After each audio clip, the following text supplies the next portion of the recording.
অনলাইনে পরিচয় হয়ে তার জন্য আমি রাজশাহী থেকে ঢাকায় চলে আসছি, আর ঢাকায় এসে ওর সাথে দেখা করবো না, এটা কোনো কথা?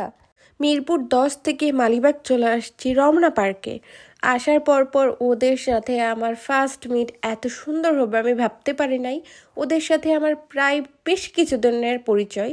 ওদের সাথে বলতে লাল ড্রেস পরা আছে ওর, এত ভালো সম্পর্ক হয়ে যাবে কখনো ভাবতে পারিনি। আসলে অনলাইনে যাদের সাথে আমার পরিচিত হয়েছে তাদের সাথে আমার পার্সোনালি অনেক ভালো সম্পর্ক তৈরি হয়ে গেছে। তো এর আগেও আমি অনেক একটা ভিডিওতে বলছিলাম অনেক দিন আগে যে অনলাইনে পরিচয় হয়ে যে এত ভালো সম্পর্ক হয় কখনো ভাবিনি।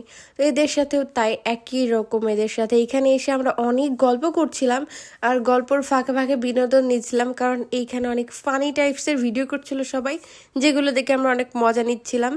তারপর তো আমি এখানে যেহেতু ফার্স্ট টাইম আসছি, আমি এর আগে কখনো আসিনি, যে কারণে কয়েকটা ভিডিও নিয়ে নিলাম আর পিকচার নিচ্ছিলাম। জায়গাটা আমার কাছে ভালো লাগছে, শুধুমাত্র এই জায়গাটাই ভালো লাগছে।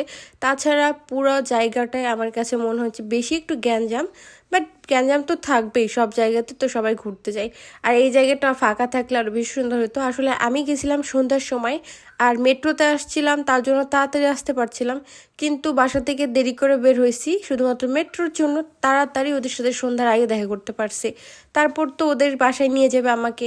আমি তো বলতেছিলাম যে না, যাবো না, প্যারা দিতে শুধু শুধু তোমাদেরকে। পরে বের হয়ে আমরা ওর বাসার যাওয়ার জন্য রওনা দিছি। তো এই জায়গাতে বের হওয়ার সময়তে আমি এই যে ঝিলমিলি বেলুন দেখছি, পরে ওকে আমি নিয়ে চলে গেছি, চলো ঝিলমিলি বেলুন ওইখানে। মজার বিষয় ওই, আর আমি যখন ঝিলমিলি বেলুনের এইখানে গেলাম, উনি বলছে আমাকে যে পিকচার তোলা বা ভিডিও করার জন্য হলে 20 টাকা করে দিতে হবে। পরে তো আমি নিব না, চলে আসছিলাম। পরে আপনাদের ভাইয়া আসছে, এসে আমাকে বলছে তুমি নাও, সমস্যা নাই, আমি টাকা দিয়ে দেবো। তারপর তো আমি ভিডিও নিয়ে নিলাম এদিকে। তারপর ও একটা বলতেছে চলো তোমাকে সব বেলুনগুলোই আমি কিনে দিই।